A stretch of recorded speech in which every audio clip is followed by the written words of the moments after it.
سلام دمانتين ماشان waxaan ku soo gudbin doonaa qaar kamid ah laptop-yada aan hayo kan waa 13 inch waa yar yahay qiimihiisuna waa qiimaha jaban weeyaan oo qiimaha dhexdhexaadka weeyaan waa $300 meelahaas weeyaan midkan kale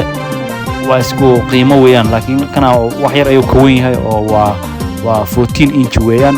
ka adiga $300 iyo wax yar oo la socdo weeyaan qiimihiisa folio ayaa la dhahaa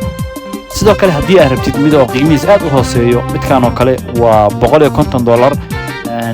$150 iyo meelahaas weeyaan marka waa aad bay u yar yahay kan processkiisuna ma barasoos weyna oo salaron weeyaan sidoo kale Royal Family ayagana waa loo hayaa kuwooda dadka oo rabaan in laptop fiican oo lacag badan gataan waa kana alaabtan waa Lenovo weeyaan asagoo HP ana waa haynaa sidoo kale Dell xataa waa helaysaa waa alaab qaali ah waa noocyada